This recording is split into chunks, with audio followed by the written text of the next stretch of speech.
ഈ ആദ്യഘട്ട തദ്ദേശ തെരഞ്ഞെടുപ്പിൽ പോളിംഗ് ശതമാനം കുറഞ്ഞത് ഒരു പ്രധാനപ്പെട്ട കാര്യം തന്നെയാണ്. സാധാരണ ഈ നഗര കേന്ദ്രീകൃതമായിട്ടുള്ള ഇടങ്ങളിലാണ് പോളിംഗ് ശതമാനം പലപ്പോഴും കുറയാറുള്ളത്, പ്രത്യേകിച്ച് തിരുവനന്തപുരം ഇങ്ങനെയുള്ള ഇടങ്ങളിൽ. പക്ഷേ ഇപ്പോൾ സംഭവിച്ചിരിക്കുന്നത് മലയോര മേഖല അടക്കമുള്ള ജില്ലകളിലാണ്. ഇടുക്കി, പത്തനംതിട്ട എന്നിവിടങ്ങളിൽ പോലും പോളിംഗ് ശതമാനം കുറഞ്ഞു എന്നുള്ളതാണ്. അതിൽ വലിയ അത്ഭുതമൊന്നും ഉണ്ടാക്കേണ്ടതില്ല. പൊതുവെ ഉണ്ടായ ഒരു മടുപ്പ് അവസാന ഘട്ടത്തിൽ പ്രത്യേകിച്ചും രാഷ്ട്രീയ വിഷയങ്ങളല്ല, മറിച്ച് വൈകാരികമായ ചില വിഷയങ്ങളാണ് തദ്ദേശ തെരഞ്ഞെടുപ്പിൽ പ്രതിഫലിച്ചത്. ദേശീയ തലത്തിൽ, സംസ്ഥാന തലത്തിൽ തന്നെ ഉണ്ടായ ശബരിമല കൊള്ള, രാഹുൽ മാങ്കൂട്ടത്തിൽ വിഷയം, അവസാന നിമിഷം ദിലീപിനെ വെറുതെ വിട്ടുകൊണ്ടുള്ള കോടതി വിധി മുതലായ കാര്യങ്ങളാണ് കേരള സമൂഹം ചർച്ച ചെയ്തത്. അതുകൊണ്ട് യഥാർത്ഥ വിഷയങ്ങൾ പരിഗണിക്കപ്പെട്ടില്ല എന്ന ഒരു പൊതുബോധമുണ്ട് ജനങ്ങൾക്ക്. അത് ഒരു കാരണമാകാം.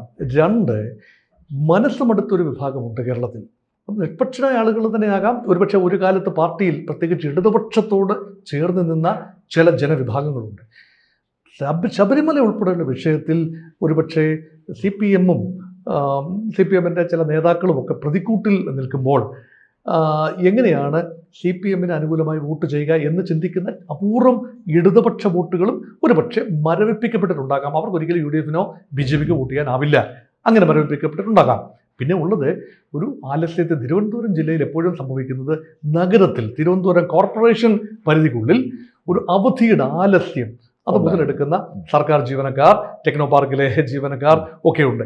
അവരെത്രത്തോളം രാഷ്ട്രീയമായി ഒരു വോട്ടെടുപ്പിൽ പങ്കെടുക്കാൻ അവർ നാട്ടിൽ പോവുകയോ, ഒരു വീക്കെൻഡിനോട് അടുപ്പിച്ചാണ് വരുന്നതെങ്കിൽ ഉറപ്പായി അവർ നാട്ടിൽ പോകാൻ ഒരു ശനിയാഴ്ചയോ വല്ലതും പോളിംഗ് വന്നാൽ എപ്പം നാട്ടിൽ പോയി എന്ന് നോക്കിയാൽ മതിയാകും.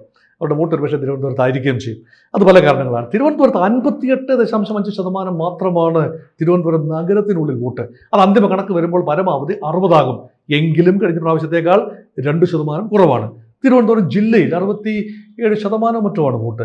കഴിഞ്ഞ പ്രാവശ്യത്തേക്കാൾ 3% കുറവാണ് വോട്ട്. ആകെ കേരളത്തിലെ വോട്ട്, ദക്ഷിണ കേരളത്തിൽ 7 ജില്ലകൾ, തിരുവനന്തപുരം, കൊല്ലം, പത്തനംതിട്ട, ആലപ്പുഴ, കോട്ടയം, ഇടുക്കി, എറണാകുളം ജില്ലകളിലെ ശരാശരി കണക്ക് വരുമ്പോൾ 70.9%. കഴിഞ്ഞ പ്രാവശ്യം 73.7% അത് കേവലം 3% കുറവാണ്. ഒരുപക്ഷെ അന്തിമ കണക്കുകൾ വരുമ്പോൾ, പോസ്റ്റൽ വോട്ട് അന്തിമ കണക്കുകൾ എല്ലാം വരുമ്പോൾ മറ്റൊരു ശതമാനം കൂടെ കൂടാം. എങ്കിലും 2020 കമ്പയർ ചെയ്യുമ്പോൾ 2%-ൻ്റെ അക്രോസ് ദ ഫ്രോണ്ടിയർ 2% കുറവുണ്ട്. അത് എന്തിൻ്റെ സൂചനയാണ്? ഏത് പാർട്ടിക്കാണ് അതിൻ്റെ ബെനിഫിറ്റ് കിട്ടാൻ സാധ്യത? ആരുടെ നെഞ്ചിടിപ്പാണ് കൂട്ടുന്നത്? ഇടതുപക്ഷത്തിന് വേണമെങ്കിൽ ആശ്വസിക്കാം, തങ്ങൾക്ക് കിട്ടാനുള്ള വോട്ടുകൾ കേഡർ അടിസ്ഥാനത്തിൽ കൃത്യമായി പോൾ ചെയ്യപ്പെട്ടു. നഷ്ടപ്പെട്ടു പോയത് കോൺഗ്രസ് വോട്ടുകളാണ്, അല്ലെങ്കിൽ BJP വോട്ടുകളാണ് എന്ന് വേണമെങ്കിൽ പറയാം. തിരിച്ചും ഒരു യുക്തിയുണ്ട്.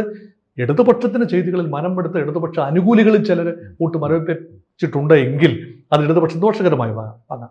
കോൺഗ്രസിനെ സംബന്ധിച്ചിടത്തോളം കോൺഗ്രസ് വോട്ടുകളെല്ലാം പോൾ ചെയ്യിപ്പിച്ചിട്ടുണ്ടോ? സംഘടനാ സംവിധാനം ഉണർന്ന് പ്രവർത്തിച്ചു. മുൻ തെരഞ്ഞെടുപ്പുകളേക്കാൾ മെച്ചപ്പെട്ട രീതിയിലാണ് കോൺഗ്രസിൻ്റെ സംഘടനാ സംവിധാനം തിരുവനന്തപുരം നഗരത്തിൽ എങ്ങനെ പ്രവർത്തിച്ചത്. വളരെ മുൻപ് തന്നെ സ്ഥാനാർത്ഥികളെ നിർണ്ണയിച്ചു. യുവ സ്ഥാനാർത്ഥികൾക്ക് സീറ്റ് നൽകി. ASU ജില്ലാ പ്രസിഡന്റിന്, യൂത്ത് കോൺഗ്രസ് ജില്ലാ പ്രസിഡന്റിനൊക്കെ സീറ്റ് നൽകി. ഒരുപാട് പുതിയ മുഖങ്ങൾ, മാറാവാസന്മാരെ മാറ്റി നിർത്തി. എന്നിട്ടും വേണ്ട രീതിയിൽ അവസാനം വരെ ആദ്യമേ പ്രഖ്യാപിച്ച് മുൻനിരയിൽ നിർത്തി K. മുരളീധരനെ നേതാവായി എല്ലാത്തിനും ചുക്കാൻ പിടിക്കുന്ന ശ്രീകൃഷ്ണന്റെ സ്ഥാനത്ത് നിർത്തുകയും തേരാളിയായി, അർജുനനായി വന്നത് സാക്ഷാൽ G. കാർത്തികേയന്റെ മകൻ K. ശബരിനാഥൻ.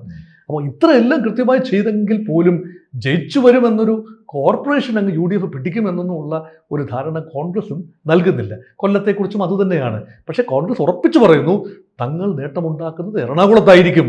ജില്ലാ പഞ്ചായത്ത് നിലനിർത്തും. അവിടുത്തെ എറണാകുളം ജില്ലയിലെ കോർപ്പറേഷനായ എറണാകുളം കൊച്ചി കോർപ്പറേഷൻ തങ്ങൾ പിടിച്ചിരിക്കും. അത് വലിയ അവകാശവാദമൊന്നുമല്ല, അത് സാധിച്ചിരിക്കും. എപ്പോഴും അവരുടെ കൈകളിലിരിക്കും. അവരുടെ തട്ടകം കോൺഗ്രസിന്റെ തട്ടകമാണ്, സംശയമൊന്നുമില്ല. അതിൽ ഇനി T20 പിടിക്കുന്ന വോട്ടുകൾ, 2020 ഒരുപാട് സ്ഥാനാർത്ഥികളെ എറണാകുളത്ത് പറയുന്ന കിഴക്കമ്പലം പഞ്ചായത്തിന്റെ പരിധിയിൽ മാത്രമല്ല, ഇപ്പം നഗരസഭകളിൽ മൂവാറ്റുപുഴ നഗരസഭ, ആലുവ നഗരസഭ, അതുപോലെ മരട് നഗരസഭ, ഇതെല്ലാം തന്നെ സ്ഥാനാർത്ഥികളുണ്ട് T20ക്ക്. അവർ പിടിക്കുന്ന വോട്ടുകൾ ഒരുപക്ഷെ കോൺഗ്രസിനാണ് നഷ്ടമുണ്ടാകുന്നതെങ്കിൽ ഈ പറയുന്ന മേൽക്കൈ ലഭിക്കുമെങ്കിൽ പോലും വലിയൊരു തേരോട്ടം ഉണ്ടാകണമെന്നില്ല. അത് എറണാകുളം ജില്ല. പക്ഷേ എറണാകുളത്ത് അഡ്വാൻറ്റേജ് UDF. കോട്ടയം വലിയ പോരാട്ടവേദിയാണ്. കോട്ടയം വലിയ പോരാട്ടവേദി എന്ന് പറഞ്ഞാൽ ഇടതുപക്ഷം ഇപ്പോൾ ഭരിക്കുന്നു. അത് കെ എം മാണിയുടെ മകൻ ജോസ് കെ മാണിയുടെ നേതൃത്വത്തിലുള്ള കേരള കോൺഗ്രസുമായി സഖ്യത്തിൽ ഒരേ നമ്പർ സീറ്റിൽ മത്സരിക്കുന്നു. 9 സീറ്റിൽ CPM-ഉം 9 സീറ്റിൽ തന്നെ കേരള കോൺഗ്രസ് മാണിയും മത്സരിക്കുന്നു. 5 സീറ്റിൽ മാത്രമാണ് 23 അംഗ ജില്ലാ പഞ്ചായത്തിൽ കോട്ടയത്ത് CPI മത്സരിക്കുന്നത്. അപ്പോൾ അവിടെ ഫോർമിഡബിൾ ഫോഴ്സാണ് ഇടതുപക്ഷം. പക്ഷേ ഒരു റിവൈവൽ ഉണ്ട് എന്ന് പറയപ്പെടുന്നു കോൺഗ്രസിനും കേരള കോൺഗ്രസ് ജോസഫ് ഗ്രൂപ്പിനും. അപ്പോൾ മാണി ജോസഫ് ഗ്രൂപ്പുകൾ തമ്മിലുള്ള ഒരു മാറ്റുരയ്ക്കൽ കോട്ടയത്ത് നടന്നിരിക്കണം തെരഞ്ഞെടുപ്പിൽ. അങ്ങനെയെങ്കിൽ ഫലം വളരെ നിർണായകമാണ്. കാരണം മാണി ഗ്രൂപ്പ് മാറി ചിന്തിക്കുമോ? വീണ്ടും ഒരു ലയനം, UDF-ലേക്കുള്ള പ്രവേശം. കാലത്തും കെ എം മാണി തൻ്റെ രാഷ്ട്രീയ ജീവിതത്തിൻ്റെ സിംഹഭാഗവും UDF-ൽ തന്നെയായിരുന്നു. ഇടയ്ക്ക് LDF-ൽ മാറിയും പറഞ്ഞും 80കളിൽ ഒന്ന് LDF-ലെത്തി, പിന്നെ വീണ്ടും UDF-ലെത്തി, അവസാന കാലത്ത് വീണ്ടും തൻ്റെ മകൻ LDF-ൽ പോയി. അതുകൊണ്ട് വീണ്ടും ഒരു കേരള കോൺഗ്രസ് UDF സ്പേസാണ് കേരള കോൺഗ്രസ് മാണിക്ക് ഉള്ളത്. അപ്പോൾ അതെങ്ങനെയാണ് ഭാവിയിൽ വർക്കൗട്ട് ചെയ്യുക? നേട്ടമുണ്ടാക്കാൻ കഴിഞ്ഞില്ല, ജില്ലാ പഞ്ചായത്ത് പിടിക്കാൻ കഴിഞ്ഞില്ല എങ്കിൽ, ഇടതുപക്ഷത്തിന് പിടിക്കാൻ കഴിഞ്ഞില്ല എങ്കിൽ കേരള കോൺഗ്രസ് മാണി ഗ്രൂപ്പ് കളം മാറി ചവിട്ടി UDF-നോടൊപ്പം ചേരുമോ? ചോദ്യചിഹ്നമാണ്. പഞ്ചായത്ത് തല തെരഞ്ഞെടുപ്പ് കഴിയട്ടെ എന്നുള്ളത് വെയിറ്റ് ചെയ്യുന്നുണ്ട് അവർ. They are doing a wait and watch policy. പക്ഷേ ഇടതുപക്ഷം വളരെ വളരെ ഗൗരവപൂർവ്വമാണ് മാണി ഗ്രൂപ്പിൻ്റെ. കാരണം ക്രൈസ്തവ മത മേലധ്യക്ഷന്മാരുടെ അരമനയിലേക്കുള്ള ഒരു പാലം, കവാടം എന്ന നിലയിലാണ് ഒരു കേരള കോൺഗ്രസിനെ എപ്പോഴും CPM കണ്ടത്. അതിപ്പോഴും ആ വാല്യൂ CPM കൊടുക്കുന്നു. സീറ്റ് വിഭജനത്തിൽ ഉൾപ്പെടെ കാര്യമായ തർക്കങ്ങളൊന്നും ഉണ്ടായില്ല. ഓണറബിളായിട്ട് അവരെ അക്കോമഡേറ്റ് ചെയ്തതായി കാണാം. CPIക്ക് സ്വല്പം ബുദ്ധിമുട്ടുകളുണ്ട്. അതിൽ ചില കാനൻ രാജേന്ദ്രൻ്റെ ഒക്കെ സ്ഥലം തട്ടകം ഒക്കെ പറയുമ്പോൾ കോട്ടയം ജില്ലയിലൊക്കെ CPI നിഷ്പ്രഭമായി പോകുന്നു എന്നൊരു ചിന്തയുണ്ട്. അതൊരു ബുദ്ധിമുട്ടാണ്. പത്തനംതിട്ട ജില്ലയിൽ വരുമ്പോൾ അവിടെയും UDF-ന് പ്രതീക്ഷയാണുള്ളത്. UDF-ന്റെ തട്ടകമായിരുന്നിടത്ത് 5 MLA-മാർ നിലവിൽ LDF-നാണ് പത്തനംതിട്ട ജില്ലയിൽ. അതിൽ മാറ്റം വരുമെന്നും പത്തനംതിട്ട ജില്ലാ പഞ്ചായത്ത് 2015-ൽ UDF-ൻ്റെതായിരുന്നു. 20-ൽ LDF പിടിക്കുന്നു. 25-ൽ വരുമ്പോൾ UDF-ന് അത് റീക്ലെയിം ചെയ്യാൻ സാധിക്കുമെന്ന ഉത്തമ ബോധ്യം UDF-നുണ്ട്. LDF അത് അംഗീകരിച്ചു കൊടുക്കുന്നില്ല. ആലപ്പുഴയിലും കൊല്ലത്തും തിരുവനന്തപുരത്തും ഒക്കെ ജില്ലാ പഞ്ചായത്തുകളുടെ രാഷ്ട്രീയ പോരാട്ടത്തിൽ LDF-ന് നേരിയ മുൻതൂക്കം ഉണ്ടാവാം. ഇവിടെ BJP തീർച്ചയായും തിരുവനന്തപുരം, കൊല്ലം, ആലപ്പുഴ ജില്ലകളിൽ മെച്ചപ്പെട്ട പ്രകടനം, കഴിഞ്ഞ പ്രാവശ്യത്തേക്കാൾ മെച്ചപ്പെട്ട പ്രകടനം നടത്തും. പ്രത്യേകിച്ച് ഈഴവ കമ്മ്യൂണിറ്റിയുടെ ഒരു ചെറിയ ഭാഗമെങ്കിലും ട്രഡീഷണൽ LDF വോട്ടേഴ്സ് BJP-യിലേക്ക് തിരിയാനുള്ള സാധ്യതയുണ്ട്. പ്രത്യേകിച്ചും ശബരിമല സ്വർണ്ണപ്പാളി വിഷയത്തിൽ ഉൾപ്പെടെ അവിടെ UDF-നായിരിക്കില്ല. പക്ഷേ കോട്ടയത്ത് BJP-യുടെ പ്രതീക്ഷകൾ എങ്ങനെയെന്ന് കൃത്യമായി പറയാനാവില്ല. BJP വലിയ പ്രതീക്ഷയാണ്.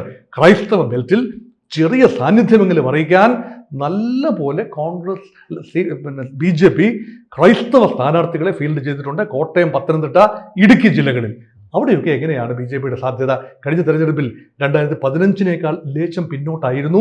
2020-ൽ BJP-യുടെ ടാലി ഇടുക്കി, പത്തനംതിട്ട, കോട്ടയം ജില്ലകൾ. അവിടെ പത്തനംതിട്ട ജില്ലയിൽ മെച്ചപ്പെട്ട പ്രകടനവും കോട്ടയത്ത് ഒരു സമാസമ പ്രകടനവും ഒക്കെ തന്നെ BJP പ്രതീക്ഷിക്കുന്നു.